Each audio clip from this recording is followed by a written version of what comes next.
नमस्कार and welcome back. जो Iran का युद्ध चल रहा है, आपके दिमाग में कई बार आ रही होगी बात कि मोदी जी कर क्या रहे हैं। हमारी टीम ने पूरे कनेक्शन को, डॉट्स को हमने जोड़ा और हमें पता लगा कि मोदी जी ईरान वॉर को एक जो दुनिया देखती है कि यार एक युद्ध शुरू हो गया, मोदी जी देखते हैं उसे एज अ कैटलिस्ट। वो एक्सट्रैक्ट कर रहे हैं कुछ चीज़ों को, ट्रेड रूट्स के ऊपर कुछ काम कर रहे हैं, कनाडा को यहाँ पे बुला लिया और उसे हमारी मर्जी से काम करने के लिए मजबूर किया है। नेवल डोमिनेंस हमने इंडियन ओशन में दिखानी शुरू कर दी। ये मोदी जी का पिछले 3 दिन का काम है। हमारी वहां पर हाई लेवल की भारत में मीटिंग्स हो रही हैं। पेंटागन को फोर्स किया जा रहा है कि वो भारत की जो फैक्ट्रीज हैं वहां से वो हथियार खरीदने शुरू करे और वो सारा कुछ कर रहे हैं जब भारत दुनिया की सबसे बड़ी इमरजेंसी चल रही है। उसके बीच में वो दुनिया का सबसे लार्जेस्ट इवैक्यूएशन का प्लान उन्होंने बनाना शुरू कर दिया। हमारे जैसे लोग जो अब दुबई में फंस चुके हैं, इनको बाहर निकालने का प्लान वो एग्जीक्यूशन में है। ये सब कुछ हो रहा है और हमारी इंडियन मीडिया कोई भी बातों के ऊपर ध्यान नहीं दे रही। एनीवेज, इंडियन मीडिया को छोड़ दीजिए, वो क्या बात कर रहे हैं। इंडियन मीडिया बात कर रही है, मिसाइल चल रही हैं, तेहरान के ऊपर स्ट्राइक की जा रही है, कभी इजराइल के ऊपर, कभी अमेरिका के जो यहाँ पर एयरफोर्स के या कोई भी मिलिट्री के इंस्टॉलेशंस हैं उसकी बातें आपको सुनाई देती हैं। हमें पता लग गया कि सुप्रीम लीडर वो मारा गया है, उसके कारण जो मुस्लिम वर्ल्ड है उसको डिवाइड कर दिया गया। ग्लोबल मार्केट्स में एब्सोल्यूट फ्री फॉल है। ये सारा कुछ हमारे सामने है, हम देखते हैं। मिडल ईस्ट के अंदर जो प्रॉब्लम है, उसके अंदर जो होता है एक फ्यूज का बल्ब होता है, पॉइंट होता है, उसको निकाल दिया गया, अब फ्री फॉल पे है। पैनिक है पूरी दुनिया में। वॉशिंगटन में एक पैनिक है, केओस है यूरोप में, क्योंकि उनकी जो कॉस्ट है एनर्जी की वो बढ़ गई और वहां से 1500 किलोमीटर दूर या 3000 किलोमीटर दूर मिडल ईस्ट से, वहां पर भारत में एक वॉर रूम बनाया गया है जहां पर मोदी जी बैठे हैं खुद और साथ में पूरी टीम बैठी है और वहां पे पैनिक नहीं है। वहां पे सिर्फ कोल्ड कैलकुलेटिव एक एग्जीक्यूशन हो रही है प्लान्स की और मोदी जी वॉच कर रहे हैं पूरे दुनिया को बर्न होते हुए और वो खुद रीराइट कर रहे हैं रियल टाइम में एक स्ट्रेटजी। तो भारत, मोदी जी और भारत की टीम वो गल्फ के अंदर कर क्या रही है। भाई गल्फ में तो आ गए, आंसर जो है आपको शॉक कर देगा। बिकॉज जो वेस्ट है वो एक ही काम कर रहा है, सारी दुनिया को इस युद्ध के अंदर धकेलने की कोशिश कर रहा है और भारत एग्जीक्यूट कर रहा है मोस्ट एग्रेसिव हाई स्टेक्स का geopolitical master stroke of the 21st century. अब कर क्या रहे, करना यह है कि जो ऑयल की प्राइसेस हैं वो 10% ऑलरेडी इंक्रीज हो चुकी हैं पिछले 24 घंटे में। अब भारत की जो डिपेंडेंसी है तेल के ऊपर बहुत ज्यादा है। जो स्ट्रेट ऑफ हॉर्मोज है उसको बंद कर दिया गया है।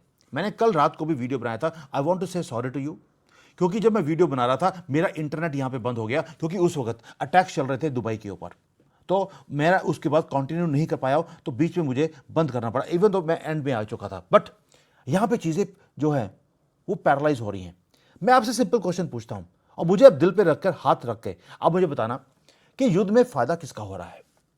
वेनेजुएला का तेल अमेरिका अपने कंट्रोल में ले गया, रशिया के तेल को बाहर निकलने दे नहीं रहा, सऊदी अरेबिया का जो तेल की जो फैक्ट्री थी उसके ऊपर कल बॉम्ब ब्लास्ट कर दिया। 500,000 यानी कि 5 lakh barrels per day market में कम हो गए। आपको मालूम है कि अगर 1 लाख भी कम होता है तो तेल के प्राइसेस बढ़ जाते हैं। यूरोप के अंदर तेल के प्राइसेस 50% बढ़ गए हैं। अगर ये सारा कुछ हो रहा है तो फायदा किसको है। अब दुनिया का largest producer of oil America बन गया, उसके तेल की प्राइस 50% बढ़ गई है। फायदा किसका। इसलिए क्या किया जा रहा है, स्ट्रेट ऑफ हॉर्मोज को बंद कर दिया, वेनेजुएला को अपने कंट्रोल में ले लिया, रशिया को बंद कर दिया, अब बल्ले बल्ले अमेरिका की। दूसरी बात, जब खमेनी मर चुका था तो उसके बाद इस युद्ध को कंटिन्यू क्यों किया गया है, उसका रीजन है हथियार कौन खरीद रहा है, इजराइल, यूएई, सऊदी अरेबिया। ये सारे कंट्रीज अब इन्होंने ओवरड्राइव कर दिया है, इन्होंने बिलियंस ऑफ डॉलर्स के हथियार खरीदने शुरू कर दिए। अगेन किससे खरीद रहे हैं, अमेरिका से। चाइना से खरीद नहीं सकते, रशिया से मिल नहीं सकते, किससे लेंगे। तो इसलिए आप प्लीज समझिए, ये जो सारा ऑयल की प्राइसेस को बढ़ाया जा रहा है उसके बीच में भारत अपने आप को कैसे बचाएगा, ये बहुत ही इंपॉर्टेंट एक क्वेश्चन है। जब आप डॉट्स को जोड़ेंगे आपको समझ आएगा हम कर क्या रहे हैं, क्योंकि भारत के लिए ये बहुत बड़ा नाइटमेयर है। दूसरा एक नाइटमेयर और भी है, एक तो तेल को हमने सिक्योर करना था, दूसरा 90 लाख इंडियंस वो यहाँ पर यूएई में, सऊदी अरेबिया में, इजराइल में, ईरान में वो काम करते हैं, कोई पढ़ने आए हैं, इनको भी बचाकर लेके आना है, क्योंकि ये सारे युद्ध के टाइम में ये फंस चुके हैं यहाँ पर। अब मोदी जी ने क्या किया, उन्होंने इमरजेंसी प्रोटोकॉल्स को लगाया कि मुझे लोगों को भी बचाना है, अपनी इकोनॉमी को भी बचाना है, इसलिए हम एक सीक्रेट एयर ब्रिज बनाने की कोशिश कर रहे हैं इस कंट्रीज के बीच में और भारत के बीच में। बैक चैनल डिप्लोमेसी ऑलरेडी शुरू हो चुकी है, ओवर ड्राइव पे है, ओवर टाइम चल रहा है उनका। एंड मोदी जी नेतन्याहू से भी बात कर रहे हैं, यूएई के जो क्राउन प्रिंस है उनसे बात चल रही है, पुतिन से अलग से बात चल रही है, एंड जो यहां पे रॉयल फैमिलीज हैं उनको बोला शांत रहिए, हम आपके साथ हैं, एक भी रॉन्ग मूव अगर आपने करी, क्योंकि सारे के सारे यूएई की जो कंट्रीज हैं वो ईरान के ऊपर धावा बोलने की सोच रहे थे। इन्होंने, मोदी जी ने एक ही बात बोली, आपका एक मूव वो मिलियंस ऑफ लोगों की जो जिंदगियां हैं वो फंस जाएंगी। वो मिलियंस कौन है, वो भारतीय हैं जो यहां पे काम करते हैं। लेकिन मोदी जी ने वहां पर कोई ये नहीं है कि डिफेंसिव मूव किया है, उन्होंने वेपनाइज किया इस क्राइसिस को। वो कैसे?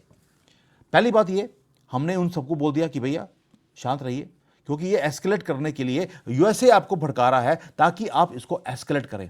उसको अगर यूएसए को एक दो प्लेन्स अपने डिस्ट्रॉय करने पड़ जाएं, क्या फर्क पड़ता है? जैसे कुवैत में कल 3 प्लेन उसके डिस्ट्रॉय हो गए, हो सकता है अमेरिका ने खुद ही कराया हो, और युद्ध के अंदर आप किसी के ऊपर ब्लेम लगा सकते हैं, बिकॉज यही युद्ध का एक नियम है। इसलिए हो क्या रहा है, मोदी जी ने उसी टाइम पर जब युद्ध चल रहा है, कनाडा के प्रधानमंत्री को अपने पास यहां बुलाया हुआ है। और ये वो प्रधानमंत्री है, ये वो कनाडा है जो कुछ साल पहले डिप्लोमेटिक रिलेशनशिप्स हमारे बीच में ऑलरेडी डेड कर चुका था, टॉक्सिक हो चुके थे। The relationship between Canada and India was over. लेकिन आप फास्ट फॉरवर्ड कीजिए, आज कैनेडियन प्रधानमंत्री मार्क कैरे वो भारत में है।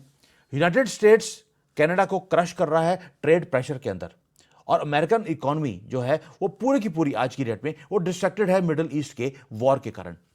तो अब कनाडा क्या कर रहा है, या मोदी जी क्या कर रहे हैं?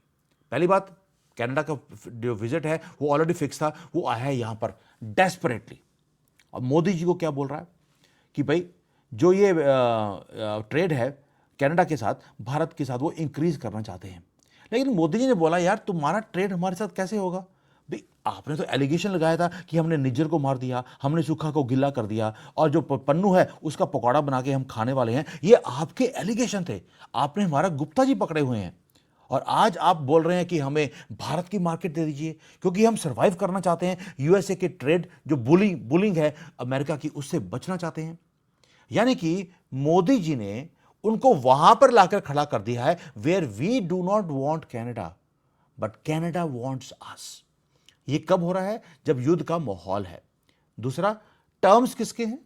टर्म्स हमारे हैं, और अब हमने बोलना शुरू कर दिया ट्रेड तभी होगा जब क्रैकडाउन होगा इन गंदे गंदे खालिस्तानियों के ऊपर।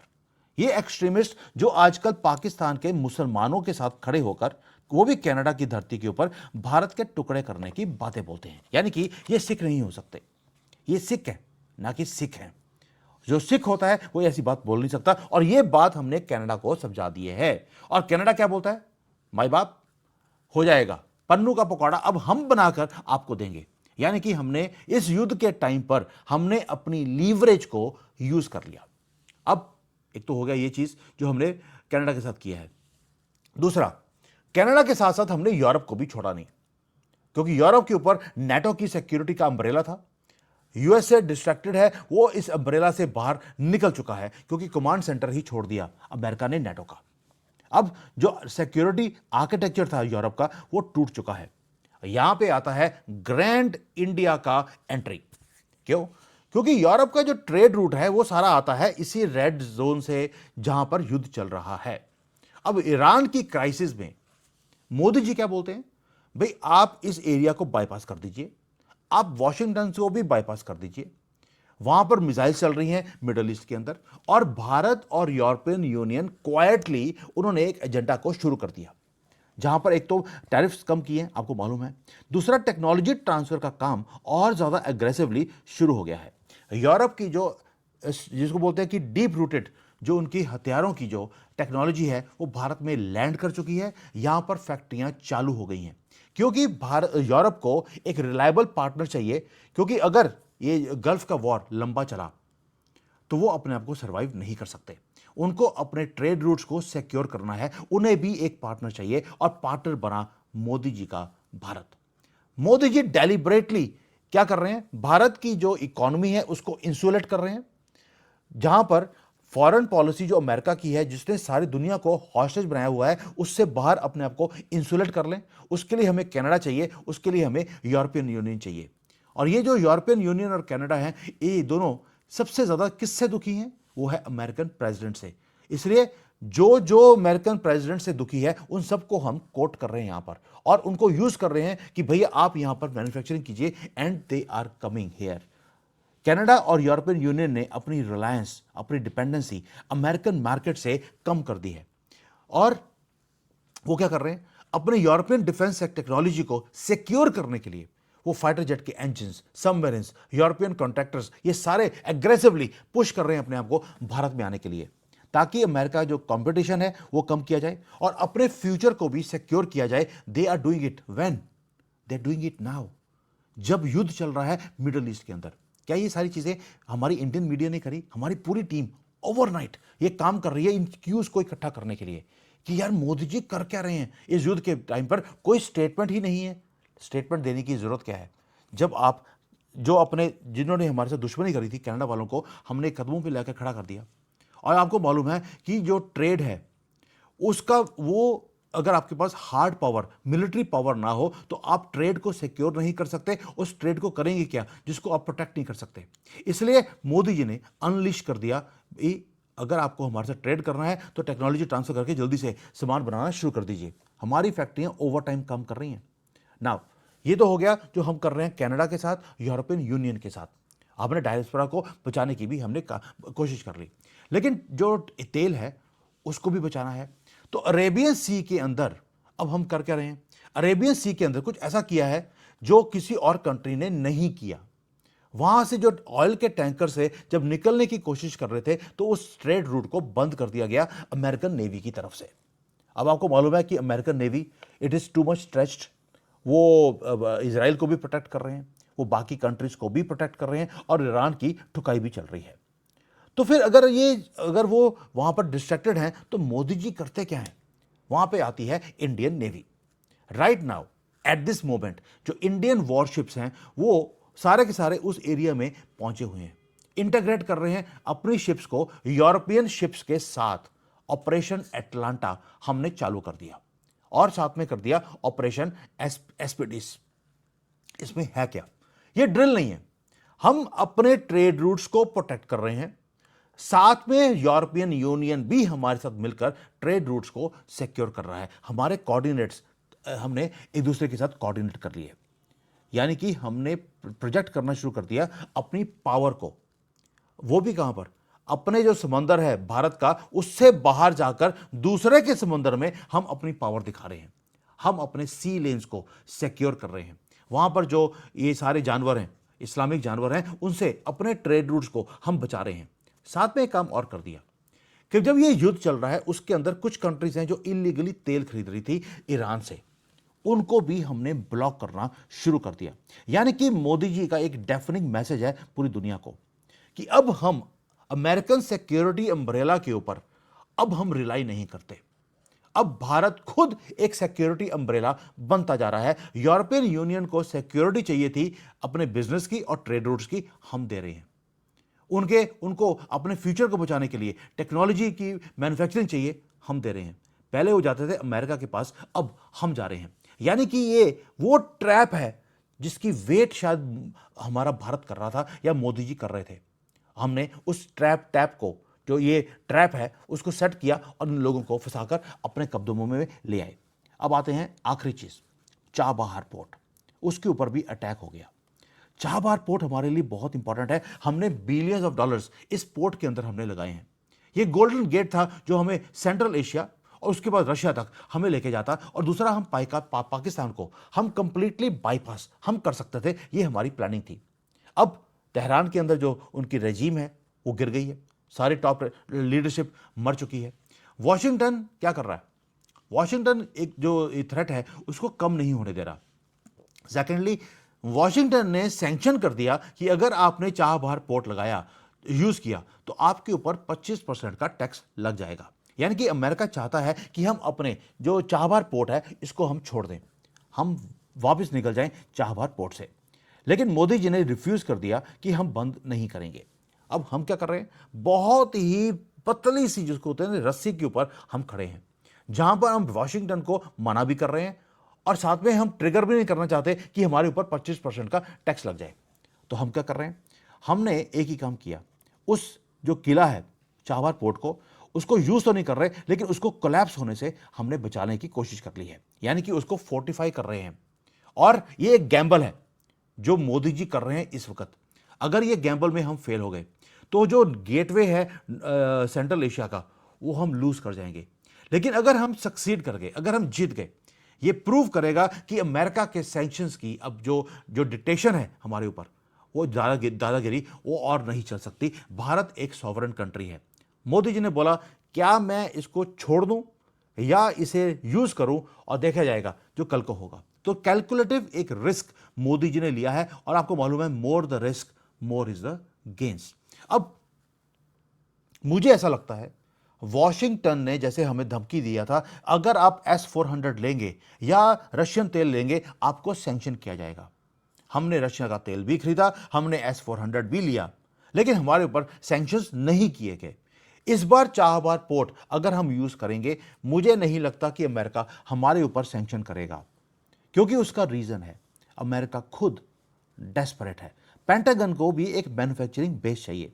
पेंटागन ने रिसेंटली अपना जो हाईएस्ट कमांडर है जो इंडो पैसिफिक को देखता है, उसे भारत में भेजा था, सैमुअल को।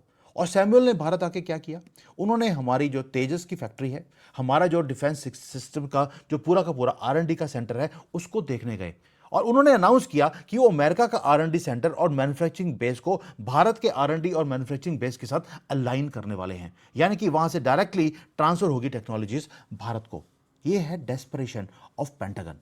अमेरिका का जो डिफेंस स्ट्रेटजीज हैं, उन्हें मालूम है एक ट्रुथ का, कि जो यूएसए के जो सप्लाई चेन्स हैं वो उनकी टूटी बंद होती जा रही है, उसके अंदर जंग लग चुका है।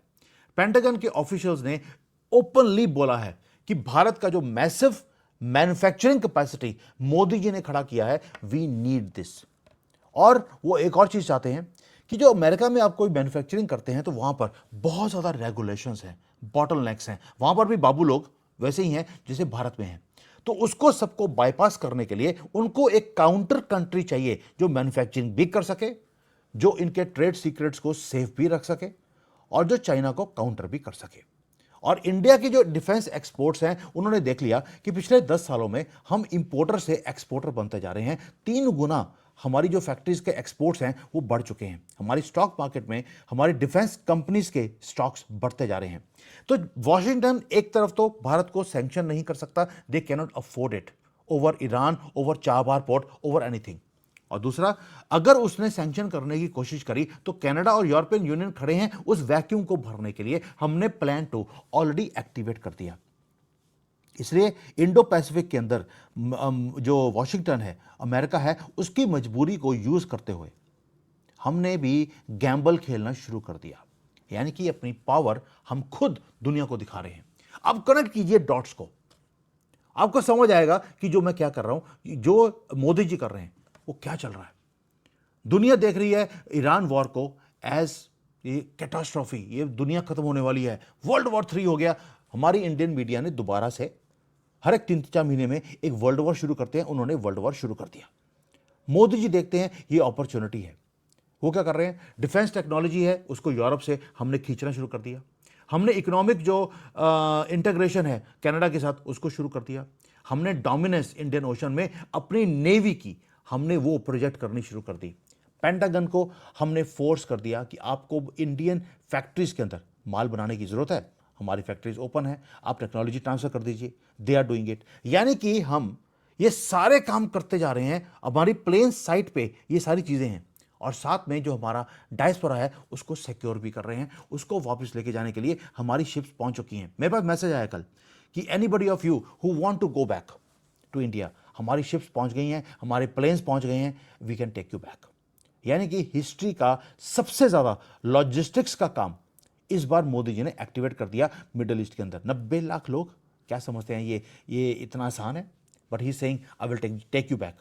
यानी कि जो जियोपॉलिटिकल सेंटर ऑफ ग्रेविटी है वो फोर्सफुली शिफ्ट हो रहा है, और मोदी जी बोलते हैं पुराने ओल्ड वर्ल्ड ऑर्डर को, इसको खत्म करके बाहर फेंक दीजिए, इसकी जरूरत नहीं है। एक नया वर्ल्ड ऑर्डर अब बनना चाहिए जहां पर सिर्फ एक ही कंट्री दादा नहीं हो सकती, हमें डिफरेंट दादा चाहिए। और दादा और दादागिरी में फर्क होता है।